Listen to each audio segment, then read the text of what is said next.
Hello, my name is Abby Tezak, and today my presentation will be about Aphrodite, who is known to be a Greek goddess, and this will be for my class EN 294 Mythology for Professor John Kivari. And again, my name is Abby Tezak. So a little bit about Aphrodite. Again, she is known to be the goddess of love, fertility, and beauty. She is also known as Venus, which means the root of venereal disease. Aphrodite's name means the foam has risen. She is the daughter of Zeus and Diana in the Iliad, but in later poems have said to have sprung from the foam of the sea. Her husband was Hephaestus, and Zeus actually gave Aphrodite in marriage to him, Hephaestus. However, she bore children through an adulterous union with Ares. Her son is Eros, also known as Cupid, the god of love. So, a little bit about the origin of Aphrodite. It is said that she was born from the white foam produced by the genitals of Uranus after his son Cronus threw them into the sea. So this is how Aphrodite had come to be. And to continue about Aphrodite. So just to piggyback on the previous slide, Aphrodite was known to have many affairs, and once again, one of those affairs with the god of war was Ares, and she had a child that was born through her affair, and Aphrodite was known to be seductive and beautiful. She was known to enchant gods and men alike, and she stole the wits of the wise.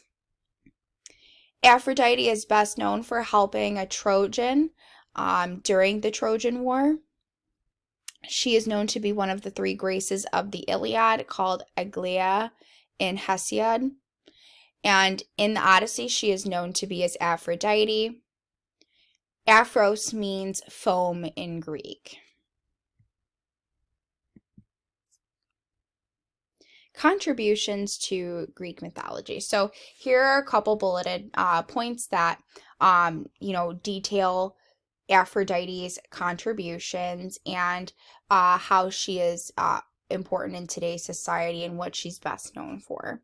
So with that being said, as previously stated, Aphrodite was one of the goddesses who helped lead a Trojan, and gods and goddesses were known to meddle in the lives of humans. And when the gods and goddesses intervened in the lives of the humans, they were either doing it for their own personal gain, like to throw them off their intended course, or they were actually in fact trying to help them if that was something that they really truly wanted to do.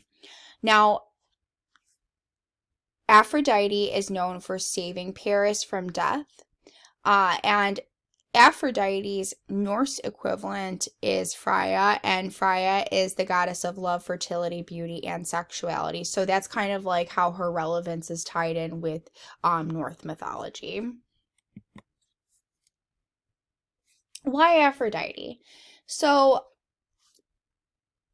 it was very interesting because when I actually was reading over what was required for this project, I immediately thought love. Like I was drawn to Aphrodite simply because I live my life and I strive to live my life with intention and in love.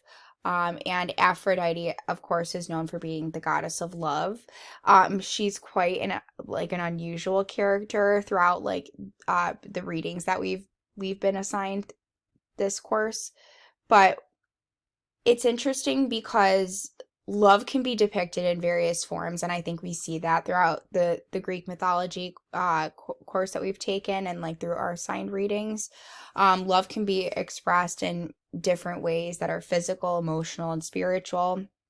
Love can be an expression, feeling, or an act of service. I think a lot of times we've seen like the jealousy part of love throughout the Greek mythology readings, how both humans and gods and goddesses can become jealous of one another, and they might act out of spite, or they might act out of love, at times. And they each kind of have their own ways of showing like how they love one another and love themselves as well. Again, love is not just a feeling, but it is about perception as well, and how we view love in our own way, and how we might think others view love in their own way. So the relevance today and meaning: Aphrodite is known to be, or is shown to be, a symbol throughout Greek mythology to give insight into the various forms of love. Love can be pure, tried, and true, and love can experience trials and tribulations that can be overcome or cause it to crash and burn. Love can be depicted as a symbol in art and literature. It can be beauty, romantic, emotional, and physical love.